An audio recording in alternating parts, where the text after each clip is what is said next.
हाँ मैडम, अपना नाम बताइए। एडवोकेट नीतू वर्मा। आज का क्या टॉपिक है कानूनी सलाह में? बहुओं के अधिकार और बहुओं के साथ हो रहे मानसिक उत्पीड़न। तो क्या क्या है इसके अंदर है?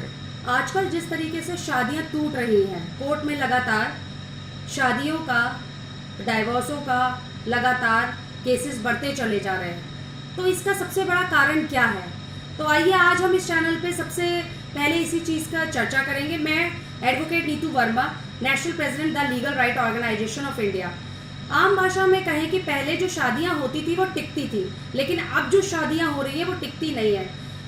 ये एक बहुत ही गंभीर समस्या है और ये बहुत ही विचार करने का विषय है। तो आइए आज मैं बताऊंगी, मेरे सामने कई ऐसी शिकायतें आई हैं और इस तरीके की कंप्लेंट आई है कि मैडम हम क्या करें, हमारी शादियों में हमारे साथ बहुत ही मानसिक उत्पीड़न हो रहा है और दबाव बनाया जा रहा है। एक सबसे पहला सवाल मैंने उनसे यही किया कि ये जो मानसिक दबाव बनाया जा रहा है उसका कारण क्या है? तो वो ज़्यादातर यही चीज़ कहते हैं कि शादी में हमने दहेज नहीं दिया, हमने उनकी ख्वाहिशें पूरी नहीं करी, उनको पैसा नहीं दिया। तो मैं ये पूछना चाहूँगी, या मैं उनसे पूछती हूँ कि ऐसा क्या उन्होंने शादी के टाइम पे आपको बताया था? क्या ऐसा कोई उन्होंने एग्रीमेंट साइन करवाया था? तो शादियाँ क्या समझौता है? जिस तरीके से आप अपनी बेटी को भेजते हैं, तो क्या उस तरीके से आप अपनी बहू को वो सम्मान नहीं दे सकते हैं? तो इन्हीं सब विषयों पर आज हम विचार करेंगे कि ऐसा बिल्कुल भी नहीं है। शादी के बाद एक बहू को भी वही अधिकार होने चाहिए जो बेटी को होते हैं।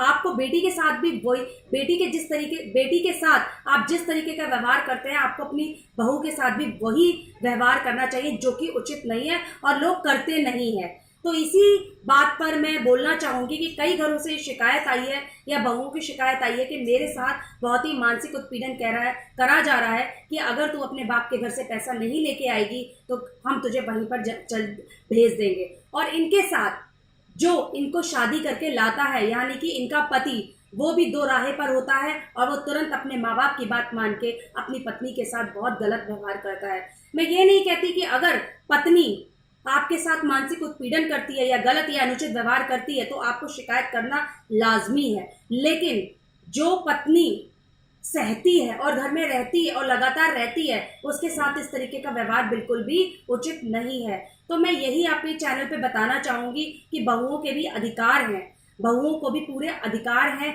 सम्मान की तरह, पूरी डिग्निटी के साथ अपने ससुराल में रहने का। अगर वो शादी करके आती है तो उसे भी वही सम्मान मिलना चाहिए जैसे कि एक बेटी को मिलता है। लेकिन कई ससुराल में सास यानी कि ससुर दोनों ही उसके साथ बहुत